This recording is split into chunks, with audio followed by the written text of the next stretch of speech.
Hello दोस्तों, मैं अमोद कुमार आप सभी को स्टडी टू लाइफ में स्वागत करता हूं। दोस्तों, आशा करते हैं आप लोग अच्छे होंगे और स्वस्थ होंगे और पढ़ते होंगे। तो दोस्तों, आज फिर मैं आप लोग के बीच एक न्यू टॉपिक के साथ आया हूं। इसमें हम पढ़ने वाले हैं जीके के 1000 प्रश्न, जो मेरा अभी इतिहास का टॉपिक चल रहा है। इससे पहले हम 1 से लेकर 120 तक प्रश्न ऑलरेडी वीडियो बना चुका हूं। अगर ये वीडियो आप नहीं देखे हैं तो हमारे डिस्क्रिप्शन बॉक्स के अंदर लिंक लगा हुआ है, आप उसको यहाँ से देख सकते हैं। हाँ दोस्तों, ये जो प्रश्न जो 1000 प्रश्न जो है उत्कर्ष क्लासेस के द्वारा तैयार किया गया है। तो दोस्तों, अगर हमारे चैनल पे अगर न्यू आए हैं तो हमारे चैनल को जल्दी ही सब्सक्राइब कर लीजिए और वीडियो को अंत तक देखिए। तो दोस्तों, अगर इसका आपको PDF चाहिए तो हमारे टेलीग्राम ग्रुप को ज्वाइन कीजिए, नहीं तो उत्कर्ष क्लासेस को व्हाट्सएप डाउनलोड करके आप लिखेंगे जीके 1000, आपको यहाँ से भी PDF मिल जाएगा। तो दोस्तों, आइए देखते हैं मेरा आज का पहला प्रश्न। 121 नंबर प्रश्न है, भारत में महलवारी भू राजस्व व्यवस्था की शुरुआत किसने की थी? दोस्तों, ये प्रश्न बहुत VVI है, ये BPSC में ऑलरेडी प्रश्न पूछ चुका है ये। तो देखिए, महलवारी व्यवस्था जो है ये हॉल्ट मैकेंजी के द्वारा किया गया था। देखिए, इसके बारे में व्याख्या नीचे आप। स्थायी बंदोबस्त जो है वर्ष 1790 ईस्वी में कॉर्नवालिस ने 10 वर्षीय भू राजस्व लागू किया, जिसे जो है अस्थाई बंदोबस्त के नाम से जाना जाता है। यह व्यवस्था बंगाल, बिहार, ओडिशा और उत्तर प्रदेश के वाराणसी तथा कर्नाटक के क्षेत्रों में लागू की गई थी। इसे जो है भारत के लगभग 19% भूभाग पर ये लागू किया गया था और इसे अस्थाई बंदोबस्त जो है 1793 ईस्वी में लागू किया गया था। आपको पूछ लिया जाएगा अस्थाई बंदोबस्त कब लागू किया गया था, हो जाएगा 1793 ईस्वी में लॉर्ड कॉर्नवालिस के द्वारा। ये प्रश्न BVI है, ये प्रश्न 65वीं BPSC में ऑलरेडी पूछा हुआ प्रश्न है ये। देखिए इसी में नेक्स्ट, रैयतवाड़ी बंदोबस्त जो है ये इसके जन्मदाता थॉमस मुनरो और कैप्टन रीड को जाता है। 1772 ईस्वी में मद्रास के वराम महल जिले में लागू किया गया था तथा बाद में मद्रास, बम्बई जो अभी वर्तमान में मुंबई नाम से जानते हैं, पूर्वी बंगाल, असम, कुर्ग एवं सिंध क्षेत्रों में लागू की गई थी। यह ब्रिटिश भारत के सर्वाधिक भू क्षेत्र लगभग में 51% भूभाग पर ये लागू था। इसी में देखिए महलवारी व्यवस्था के बारे में। महल का अर्थ होता है गांव होता है। महलवारी व्यवस्था को हॉल्ट मैकेंजी शुरू किया। इसको दोस्तों याद रखिए, पहला था अस्थायी बंदोबस्त जिसको कॉर्नवालिस के द्वारा लागू किया गया था। इसके बाद हम पढ़े रैयतवाड़ी व्यवस्था जिसको थॉमस मुनरो और कैप्टन रीड के द्वारा लागू किया गया था, और महलवारी व्यवस्था जो है इसको हॉल्ट मैकेंजी के द्वारा लागू किया गया था। इसे अवध में ताल्लुकदारी व्यवस्था और मध्य प्रांत एवं बरार में मालगुजारी भी कहते थे। यह व्यवस्था उत्तरी प्रांत, अवध, मध्य प्रांत तथा पंजाब के कुछ हिस्सों में लागू थी। इसके अंतर्गत ब्रिटिश भारत का 30% भूभाग पर लागू था। किसने हाथ से बुने हुए खादी के वस्त्र पहनकर शाही दरबार 1877 में भाग लिया था? तो इस प्रश्न का उत्तर हो जाएगा गणेश वासुदेव जोशी ने। इस प्रश्न का व्याख्या आप यहाँ समझिए।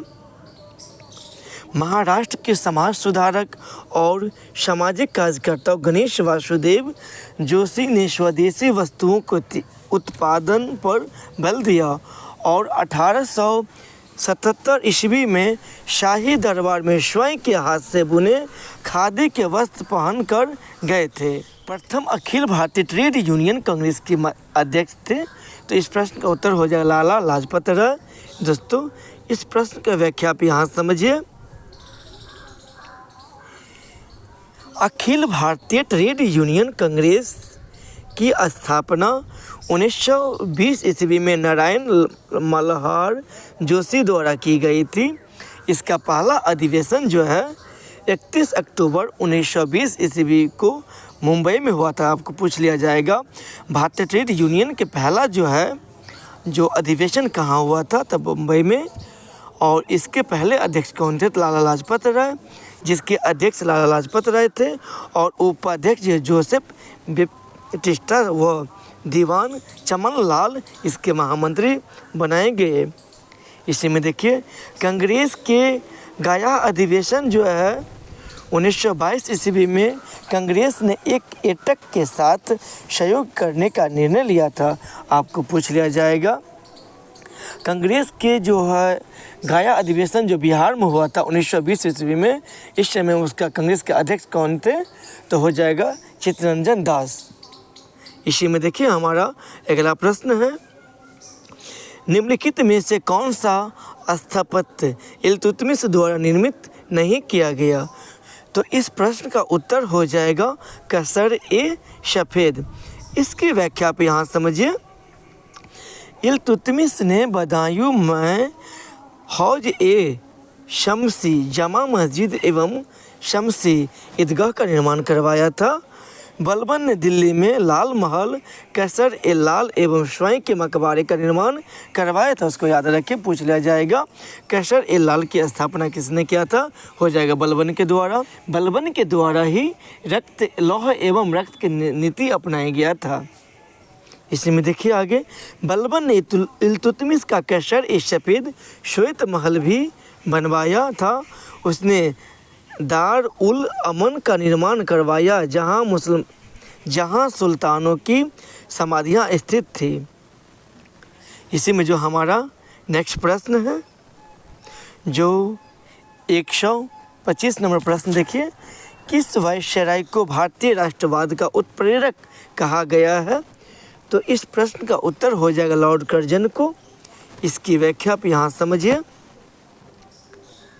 भारतीय राष्ट्रवाद का उत्प्रेरक British governor general Lord Curzon को कहा गया है, क्योंकि उसके शासनकाल में 1905 में बंगाल विभाजन जैसे कार्यों से फूट डालो और राज्य को करो की नीति मजबूत हुई है। बंगाल विभाजन को रद्द करने तक सांप्रदायिक निर्वाचन 1909 ईस्वी के अधिनियम से आदि गतिविधियों हो गई थी। प्रश्न है, सुभाष चंद्र बोस के द्वारा 1939 में निम्न में से किस संस्था की स्थापना की गई थी? तो इस प्रश्न का उत्तर हो जाएगा फॉरवर्ड ब्लॉक। वर्ष 1939 में त्रिपुरी संकट के बाद कांग्रेस की अध्यक्षता से त्यागपत्र के पश्चात सुभाष चंद्र बोस ने फॉरवर्ड ब्लॉक की स्थापना की थी। यह संगठन वामपंथी विचारधारा पर आधारित थी। इसको याद रखिए दोस्तों। इसी में जो हमारा नेक्स्ट प्रश्न है, गांधी जी द्वारा दांडी यात्रा प्रारंभ की गई थी। ये भी प्रश्न बहुत VVI है, ये भी ऑलरेडी BPSC में पूछा गया प्रश्न है ये। इस प्रश्न का उत्तर हो जाएगा 12 मार्च 1930 ईस्वी को साबरमती आश्रम से दांडी तक जो दांडी यात्रा प्रारंभ किया गया था, और 6 अप्रैल 1930 ईस्वी को इसको यात्रा बंद किया था। इसकी व्याख्या आप यहाँ समझिए। महात्मा गांधी ने 12 मार्च 1930 ईस्वी को अपना प्रसिद्ध दांडी मार्च शुरू किया। उन्होंने साबरमती आश्रम से 78 मतलब 78 व्यक्ति चुने हुए साथियों के साथ सत्याग्रह के लिए कूच किया था तथा 24 दिनों की लंबी यात्रा के बाद 6 अप्रैल 1930 को दांडी में सांकेतिक रूप से नमक कानून भंग किया, और इस प्रकार नमक कानून तोड़कर उन्होंने औपचारिक रूप से सविनय अवज्ञा आंदोलन का शुभारंभ किया। इसी में देखिए हमारा नेक्स्ट प्रश्न है, माउंटबेटन योजना प्रस्तुत की गई थी। तो इस प्रश्न का उत्तर हो जाएगा 3 जून 1947 को। ये भी प्रश्न बहुत VVI है, इसकी व्याख्या आप यहाँ समझिए। 20 फरवरी 1947 को इटली हाउस ऑफ कॉमन्स के समक्ष यह बयान दिया कि जून 1948 तक अंग्रेज भारत छोड़ देंगे। माउंटबेटन द्वारा तैयार की गई भारत विभाजन की योजना को माउंटबेटन योजना के नाम से जाना जाता है दोस्तों। लेकिन हुआ क्या, हमारे देश जो है इससे पहले ही आज़ाद हो गया 15 अगस्त 1947 ईस्वी को। इसी में देखिए आगे है, निम्नलिखित में से कौन भारतीय राष्ट्रीय कांग्रेस के अंदर संविधानवादी समझे जाते थे। इस प्रश्न का उत्तर हो जाएगा सत्यमूर्ति एवं के.एम. मुंशी। इसकी व्याख्या आप यहाँ समझिए। भारतीय राष्ट्रीय कांग्रेस के अंदर सत्यमूर्ति और के.एम. मुंशी को संविधानवादी समझा जाता था। इसी में आगे देखिए, जवाहरलाल नेहरू आधुनिक वैज्ञानिक दृष्टिकोण के समर्थक थे और भारत की उन्नति के लिए वैज्ञानिक तथा प्रौद्योगिकी का प्रयोग करना चाहते थे। वर्ष 1916 में होम रूल का गठन किया गया था। आपको बता दें, भारतीय राष्ट्रीय कांग्रेस का अधिवेशन जो लखनऊ में हुआ था, जो 1916 में हुआ था। इसी में आगे देखिए, हमारा अगला प्रश्न है, बंगाल का विभाजन कब हुआ था। तो इस प्रश्न का उत्तर हो जाएगा 1905 ईस्वी में। इसकी व्याख्या आप यहाँ समझिए। लॉर्ड कर्जन ने 20 जुलाई 1905 को बंगाल विभाजन के निर्णय की घोषणा की तथा यह 16 अक्टूबर 1905 से विभाजन प्रभावी हो गया। बंगाल विभाजन के दिन को पूरे बंगाल में शोक दिवस के रूप में मनाया गया। वहीं रविन्द्रनाथ टैगोर ने जनता को सुझाव दिया कि सुझाव पर विभाजन के दिन को संपूर्ण बंगाल में राखी दिवस के रूप में मनाया गया है। इसी में देखिए, हमारा नेक्स्ट प्रश्न है, सांप्रदायिक चुनाव प्रक्रिया कब प्रारंभ हुई है। तो इस प्रश्न का उत्तर हो जाएगा 1909 ईस्वी में। इसकी व्याख्या आप यहाँ समझिए। 1909 ईस्वी के अधिनियम में मार्लो मिंटो सुधार के तहत मुसलमानों के लिए पृथक प्रतिनिधित्व अथवा सांप्रदायिक निर्वाचन की व्यवस्था आरंभ की गई है। इन सुधारों ने भारत के भावी विभाजन के बीज बो दिए। इसी में हमारा नेक्स्ट प्रश्न है, साइमन कमीशन भारत में कब आया। दोस्तों बता दें, साइमन कमीशन का गठन जो है 1927 ईस्वी में हुआ था। लेकिन आपको पूछ रहा है प्रश्न, साइमन कमीशन भारत में कब आया। तो इस प्रश्न का उत्तर हो जाएगा, ये वर्ष 1928 ईस्वी में आते हैं। इसकी व्याख्या देखिए यहाँ से। साइमन कमीशन 3 फरवरी 1928 ईस्वी को बम्बई पहुंचा और साइमन कमीशन में सभी सदस्य अंग्रेज थे, इसलिए कांग्रेस ने इसे श्वेत कमीशन भी कहा गया है। और इसमें कंजर्वेटिव लेबर एवं लेबर पार्टी के भी सदस्य थे। हमारा अगला प्रश्न है, यंग इंडिया पुस्तक के लेखक कौन है। तो इस प्रश्न का उत्तर हो जाएगा लाला लाजपत राय। इसकी व्याख्या आप यहाँ समझिए।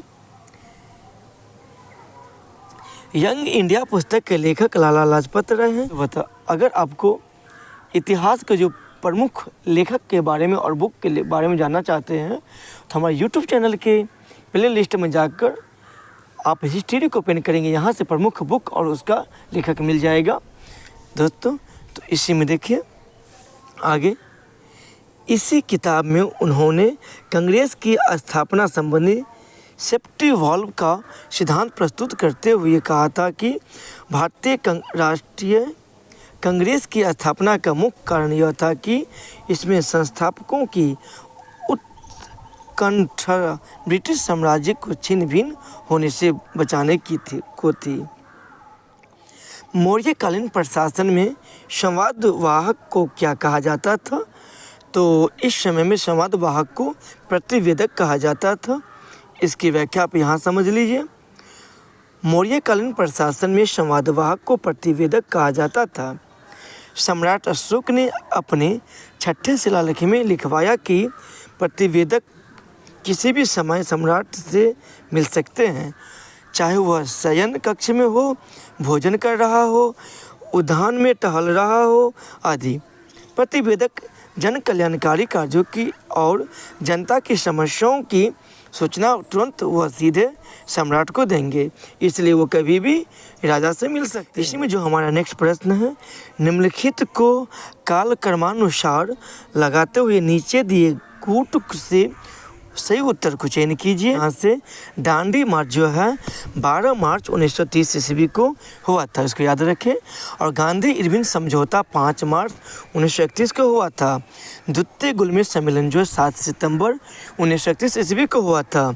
और पूना पैक्ट जो 24 सितंबर 1932 ईस्वी को हुआ। इस प्रकार इस प्रश्न का उत्तर हो जाएगा ये एक हो जाएगा। इसी में जो हमारा नेक्स्ट प्रश्न है, भारत की स्वतंत्रता के समय भारतीय कांग्रेस के अध्यक्ष कौन थे? इसका उत्तर हो जाएगा JB कृपलानी। ये भी बहुत भीभिया प्रश्न है, इसकी व्याख्या आप यहाँ समझिए।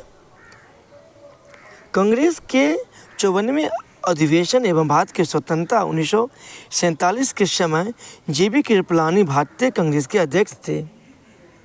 और अबुल कलाम आज़ाद जो है सबसे, अब आपको पूछ लिया जाएगा सबसे लंबे समय तक भारतीय राष्ट्रीय कांग्रेस के अध्यक्ष कौन रहे? तो वे अबुल कलाम आज़ाद रहे हैं, जो 1940 से लेकर 1945 ईस्वी 5 वर्षों तक लगातार कांग्रेस के अध्यक्ष रहे हैं।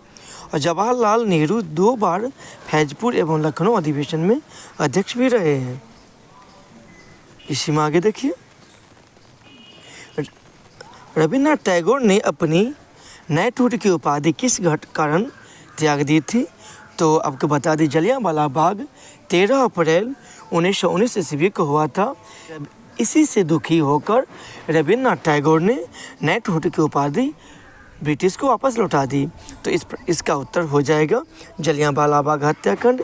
इसके देखिए दोस्तों, इसकी व्याख्या यहाँ से 13 अप्रैल 1919 ईस्वी को एक निहत्थी भीड़ अपने लोकप्रिय नेताओं सैफुद्दीन किचलू एवं डॉक्टर सतपाल की गिरफ्तारी को विरोध करने हेतु जलियांवाला बाग में एकत्र हुए थे।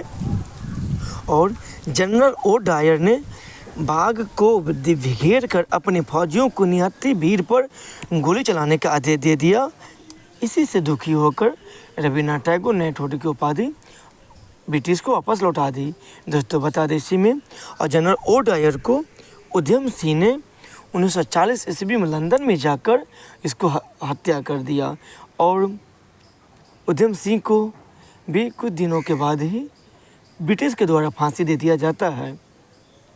इसी में आगे देखिए, मानवतावादी रचनाकार रविन्द्रनाथ टैगोर ने विरोध स्वरूप अपनी नाइटहुड की उपाधि त्याग दी।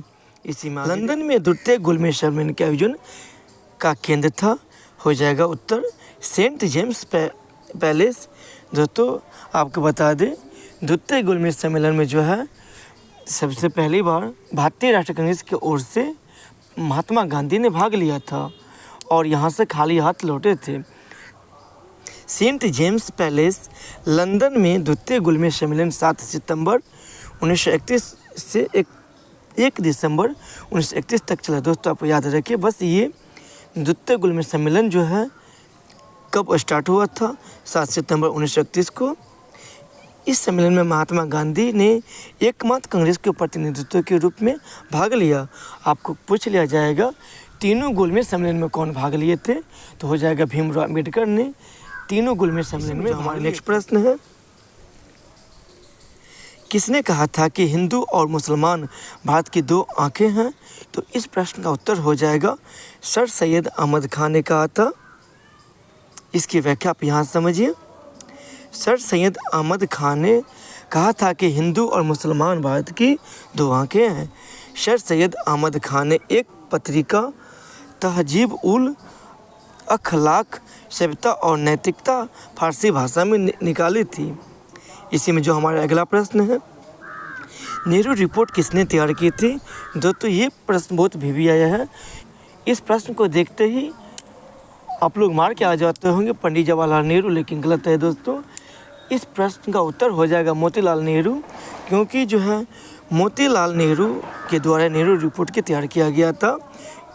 तो इसका उत्तर तो ये हो जाएगा। इसकी व्याख्या आप यहाँ समझिए। सैमन कमीशन हम आपको बताए थे, इसका गठन ब्रिटिश के द्वारा 1927 ईस्वी में किया गया था और बम्बई जो है 1928 ईस्वी में आते हैं। तो सैमन कमीशन 1927 के प्रत्युत्तर में नेहरू रिपोर्ट 1928 में तैयार की गई थी, जिसमें भारत के नए डोमिनियन संविधान का खाका था। इसे तैयार करने वाली सर्वदलीय समिति के अध्यक्ष मोतीलाल नेहरू थे और जवाहरलाल नेहरू उसके सचिव थे। तो दोस्तों इससे आगे जो है हम आगे वीडियो में पढ़ेंगे दोस्तों। तो आगे की वीडियो बनाने के बाद इसके डिस्क्रिप्शन बॉक्स में लिंक लगा देंगे। तो आज की वीडियो हमारे यहीं पर समाप्त होते हैं। धन्यवाद दोस्तों।